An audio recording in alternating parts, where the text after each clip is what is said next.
Nós vamos continuar, então, aqui com as perguntas. E a primeira pergunta é de Roberto, de Volta Redonda. Há uma receita de comportamento para uma vida melhor? Roberto, muito obrigado pela pergunta. Essa é uma resposta que eu também gostaria de saber. Essa receita linear, perfeita, como receita de bolo. De fato, realmente, isso não existe como nós gostaríamos, porque cada pessoa tem sua complexidade, suas necessidades pessoais, suas aspirações, suas necessidades e expectativas muito peculiares. Então, uma lista de resultados que seria muito saudável para você, talvez não fosse para mim e vice-versa. Claro, qualquer um de vocês que estão me escutando, talvez são capazes de fazer uma lista de coisas saudáveis para o nosso dia a dia. Todos nós já sabemos, mas acima de tudo que saber é colocar isso em prática, encontrar nisso significado e realmente colocar isso no nosso dia a dia, na constância, na disciplina, no significado, para que a gente possa manter, trazer aquilo para o nosso dia a dia. Todos nós sabemos dessa lista, todos nós sabemos dessas considerações. O próprio Evangelho de Jesus já é uma lista de orientações para a nossa vida. Mas, claro, se você realmente quer, eu vou me basear em instruções muito práticas da psicologia, da neurociência do comportamento. Comece a cuidar da pessoa mais importante da sua vida, que é você mesmo. Começar a cuidar de você nas coisas mais simples do dia, que realmente vai programar o seu cérebro para que ele replicar isso no seu dia a dia. Começar a cuidar da sua higiene, da sua aparência, da sua roupa íntima, das roupas que você usa, de quem você seleciona para acompanhar nas redes sociais, o ciclo de amigos que você tem, o tipo de conversa que você costuma ter, o tipo de filme, de conteúdo ou de livros que você curte ou que você gosta de ler. Então, essa seleção é a coisa não para hoje, mas a gente tem que fazer isso ao longo da nossa vida, para que a gente traga aspectos ou contextos mais saudáveis para nós. Porque lembre que, quem está nos acompanhando nos nossos estudos, escutando sentimentos, nós damos ao nosso cérebro um programa, e o nosso cérebro vai replicar este programa que nós demos para ele. Se a nossa casa está desorganizada ou suja, o cérebro ele vai tentar replicar isso na forma de desorganização. Isso é neurocientífico. É o chamado microcosmos ou microambiente. Ele tende a reproduzir o micro quanto o macro. Então, uma forma, se a gente quer ter uma vida melhor nesse sentido, é começar das coisas mais simples. Podemos continuar? Pode? A próxima pergunta é de Laure, não, desculpe, de Fabiano, de Taguatinga. Todos nós temos dores íntimas? Obrigado pela pergunta, querido. Eu estou entendendo aqui dores íntimas como dores emocionais, sentimentais. É claro, as dores íntimas faz parte da natureza humana. Não há nenhum ser humano que passou pela Terra que não viveu isso. Todos nós vivemos, estamos vivendo e vamos viver. Por quê? A dor faz parte da condição cerebral humana, porque todos nós vivemos na base da expectativa, seja nas relações, seja a expectativa da vida, dos acontecimentos. Todos nós teremos frustrações ao longo do tempo, ou mais ou menos. Por isso que as dores íntimas fazem parte da nossa vida. Ninguém tem como viver 100% sem elas. Por quê? Porque o nosso cérebro trabalha com expectativa. Isso é fato. E, do outro lado da vida, nós continuaremos com as nossas expectativas, com a nossa evolução espiritual, segundo a doutrina espírita, e realmente continuaremos levando essa linha nossa. Vai chegar um momento que a gente não vai dar tanta importância para as expectativas, mas é necessário muito trabalho espiritual e psíquico para isso. Essas coisas não são feitas de forma mágica. Nós estamos num processo de formação nossa. Nós temos um caminho processual. Ninguém está pronto. Quem nasce pronto é caneta, caderno, é celular. Nós não estamos prontos. Nós estamos em processo de formação. A próxima pergunta, sim, agora é da Laure, do Rio de Janeiro. O que seria a individuação? A individuação é, vamos dizer assim, é o seu conhecimento mais profundo. Isso foi inventado por Carl Gustav Jung, o psicólogo e psiquiatra suíço. E é uma questão muito interessante, nós discutimos isso nos nossos primeiros parágrafos, né? Nossos primeiros textos no livro. Mas a individuação é justamente essa capacidade que nós temos de nos conhecer profundamente, mais do que características de personalidade. O que eu gosto, o que eu não gosto, não é mais do que isso. É um trabalho que não é para ser feito 1 mês, 2 meses, é para o resto da vida. É um trabalho que o Espiritismo já falava sobre o autoconhecimento. E esse autoconhecimento não é somente reconhecer os seus aspectos negativos ou positivos, vai além disso, que é a chamada sombra. Sombra é um lado das nossas emoções em que nós não conhecemos, ou então não queremos aceitar, ou não queremos enxergar. Então, a individuação, que o psicólogo fala, ela só vai ocorrer quando a gente fizer esse trabalho de autoconhecimento com aceitação, identificação e aceitação dessa sombra. Não é fácil, porque isso fala das coisas mais íntimas que a gente não gostaria da nossa personalidade, do nosso comportamento, das nossas escolhas. E é um trabalho justamente de autoaceitação, de acolhimento, de identificação. Então, esse processo é um processo muito, mas muito individual. Por isso que essa questão da individuação está muito relacionada ao processo de espiritualização. O processo de espiritualização é muito individual. O que me desperta a fé, o que me desperta a vontade de prosseguir, que me reconecta com Deus, é completamente diferente de você, que está me ouvindo, seja quem for. Porque é um processo muito individual e solitário, um processo de espiritualização. Que é um trabalho com você e Deus. É só eu, só nós e Ele. Sozinhos, no processo evolutivo. Então, é isso que o psicólogo Carl Gustav Jung nos diz, que esse trabalho profundo de autoconhecimento, em que é conhecer muito mais que característica da personalidade. É conhecer aquilo que nós não gostamos, não queremos e até ignoramos. É um trabalho para toda a vida. Continuando, então. A Glória de São Paulo tem 3 perguntas sobre um tema só. Uhum. As 3 perguntas são: há causa para a depressão? O remorso seria uma delas? Como fazer o tratamento? Obrigado pela pergunta. Nós discutimos isso ao longo dos nossos estudos. Primeiro, a depressão, ela é um fator multifatorial. Não existe uma determinada causa específica, é uma lista enorme que causaria depressão. Então, justamente, o remorso seria um deles, mas existe uma infinita causa. Então, as causas da depressão, gente, são causas psicológicas, biológicas e genéticas, e até sociais. Genéticas, porque nós temos poligenes, são vários genes determinando, às vezes, a influência em mais ou menos da depressão. Existe em torno de 60% ou 70% da participação da genética nos casos de depressão. Mas existem os fatores sociais, o isolamento social, ou o desequilíbrio social e econômico, pressões sociais e culturais deixam a pessoa mais depressiva, seja lá qual for. A gente estuda isso ao longo da história. Outros seriam os aspectos psicológicos. Há pessoas que já nascem predispostas a um temperamento mais para B, ou C, ou X. Há pessoas que têm uma tendência a neuroticismo. O que é o neuroticismo? Uma pessoa que se estressa muito fácil, uma pessoa que desconfia muito fácil de coisas do dia a dia, está sempre mais irritada. Outra pessoa tem uma baixa autoestima, porque foi criada dessa forma. Ela não se reconhece sendo merecedora. São aspectos psicológicos, estou dando um exemplo.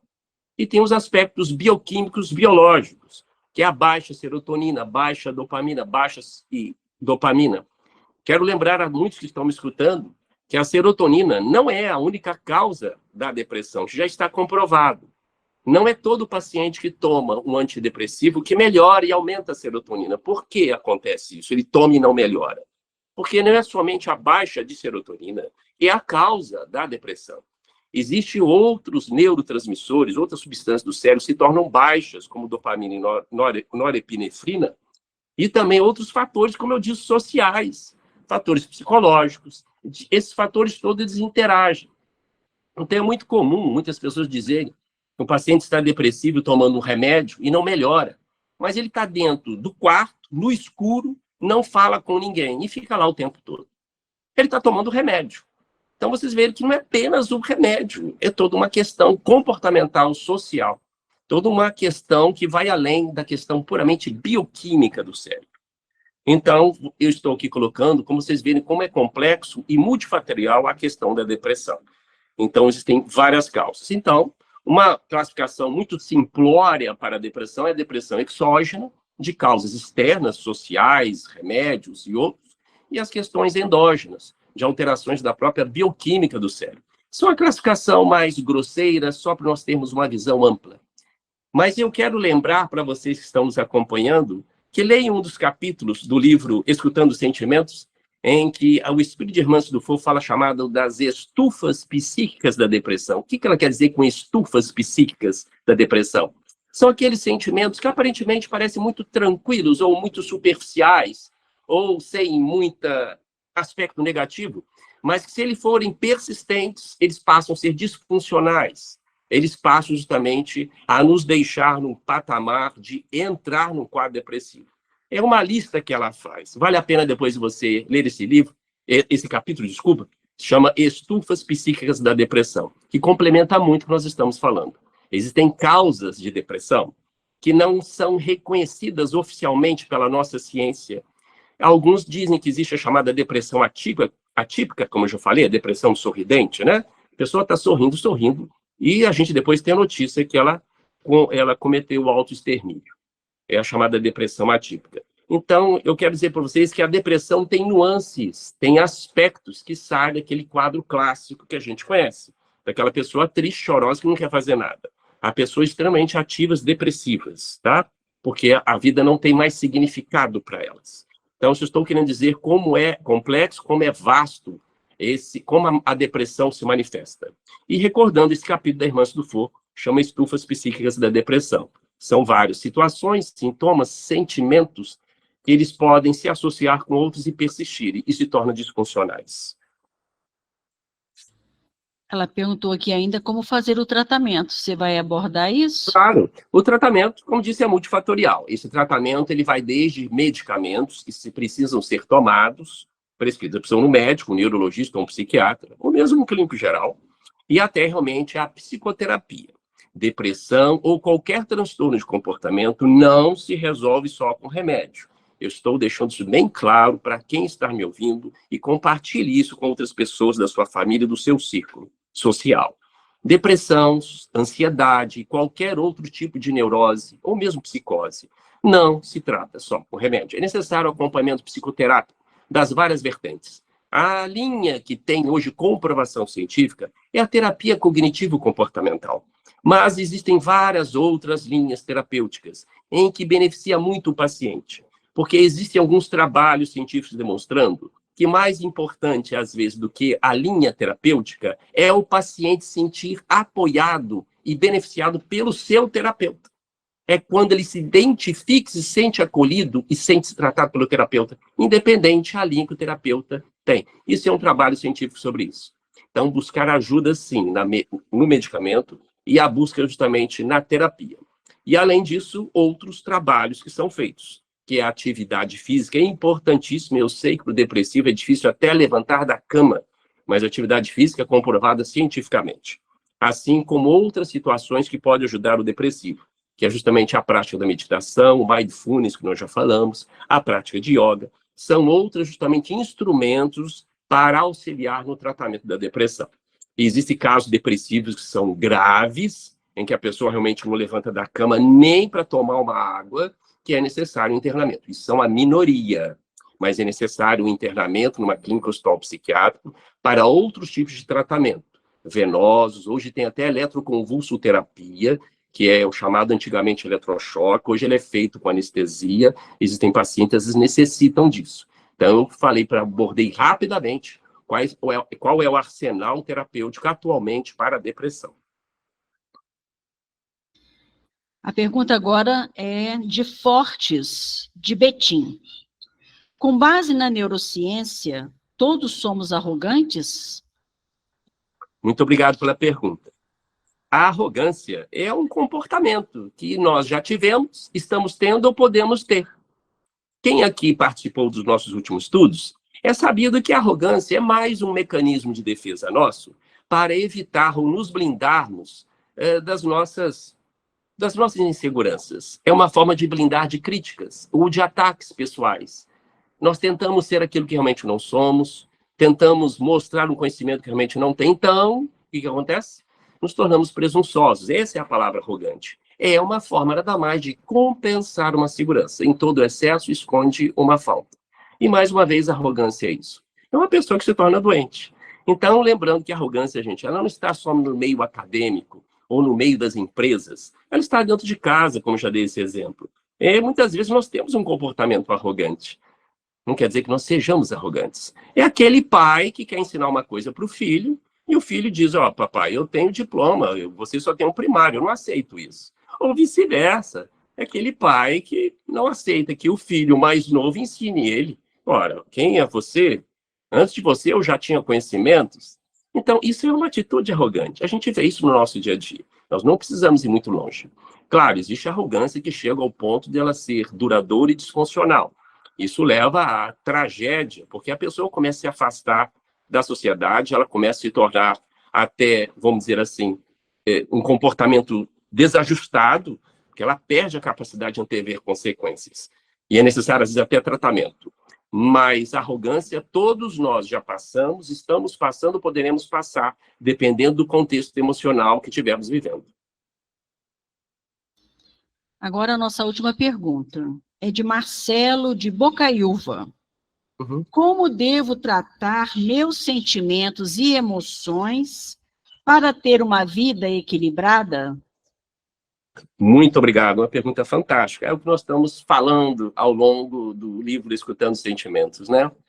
Primeiro, começar a fazer uma coisa que a gente não foi ensinado a fazer. É aceitar as nossas emoções e sentimentos, que fazem parte da nossa humanidade.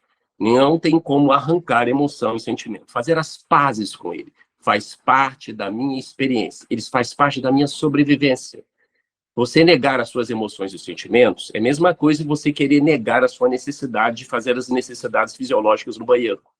Ou querer negar as suas necessidades que você precisa dormir, ter fome, comer e assim por diante. Então, emoções e sentimentos, elas fazem parte da nossa condição humana. Ela é uma resposta a condições internas ou externas, a pensamentos que nós temos, ou realmente qualquer situação fora. As emoções, elas são mais primitivas, elas partem rápido. As emoções duram segundos, elas vêm das regiões mais profundas do cérebro. As emoções produzem depois o sentimento, eles são mais racionalizados. Mas muitas vezes sentimos algo e não estamos sabendo o que é. Então, o segundo passo, além da aceitação, é procurar identificar as nossas emoções e sentimentos, a chamada nomeação dos afetos. Identificar de forma honesta, de forma franca, de o que você está sentindo. Os sentimentos, gente, não quer dizer que a gente tenha que vivenciá-los. Realmente, as nossas experiências são validadas nas emoções e sentimentos. Quando um acontecimento está tirando a nossa paz, várias vezes, é sinal que não está, a situação não está boa. Então, muitas vezes, a gente passa por cima das nossas emoções e sentimentos, por vários outros motivos, mas as emoções, elas validam a nossa experiência. Se a coisa está boa, a emoção é positiva. Se a coisa não está, a valência emocional é negativa. Então, ela é um termômetro, sim.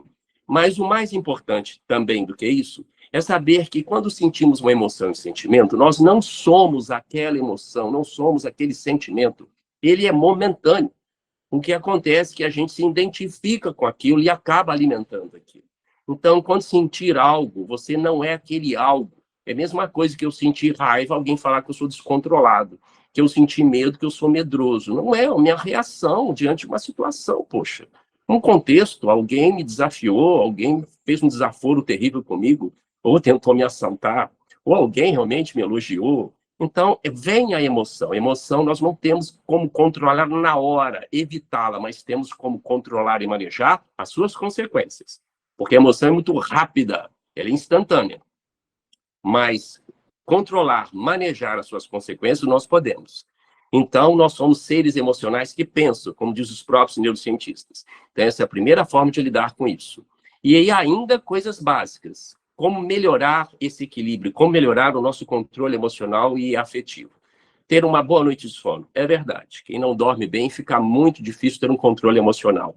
O sono, ele é responsável por termos maior inibição na emoção, isto é, ter mais controle inibitório, manejar melhor as emoções. Quem não dorme bem está sempre num pavio curto, a um nível de chegar a um nível de estresse. Se você quer melhorar um aspecto da sua saúde, é o sono. Se não está dormindo bem, procurar ajuda. Um outro aspecto que nos ajudaria muito na emoção, gente, como eu já citei, é a nossa capacidade de recolhimento mental. fazer silêncio através da meditação, através do mindfulness, que eu já citei o que é, através da prática de yoga, e ter uma espiritualidade de significado. Olha o que eu disse, espiritualidade de significado, com todo respeito, não é apenas frequentar um núcleo religioso como um compromisso social. Aí eu vou porque eu costumei aí, aqui eu venho, eu faço minha prece, tomo meu passe, ou vou ser abençoado pelo meu líder religioso e vou embora. Eu não estou falando de religião, estou falando de espiritualidade de significado, aquela que você vivencia no seu dia a dia, aquela que você pensa nela, seja através da prece, de acender uma vela, e desperta a sua conexão com Deus. Então, o que eu disse é uma forma até já validada cientificamente para melhorar o nosso controle emocional, para melhorar, lidarmos com essas emoções e sentimentos que fazem parte do nosso dia a dia. Como eu disse, ao longo do tempo, nós somos educados a não manifestar as nossas emoções e sufocá-las, ou justamente escondê-las debaixo do tapete. A gente ainda acha que as emoções e sentimentos é algo subjetivo, que não faz parte da realidade. Muito pelo contrário, as neurociências dizem que emoções e sentimentos são tão materiais no cérebro quanto o soco ou um chute que você dá, uma corrida.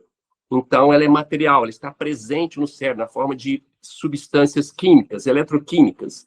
A emoção do amor, ou o sentimento de inveja, isso é produzido no cérebro em regiões específicas, que a gente chama de conectoma. E se eu penso várias vezes, ou sinto várias vezes aquela emoção de forma repetida, eu vou reforçar aquele conectoma que produz aquela emoção ou aquele sentimento. Então, mais do que nunca, fazer as pazes antes de tudo e aceitar a nossa condição de humanidade. Nós estamos aqui para progredir.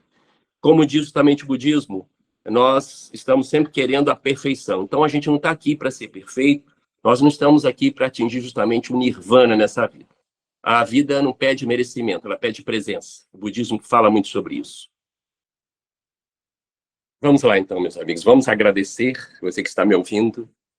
Sentir a presença dos amigos espirituais. Eles sabem das nossas angústias, dos nossos medos.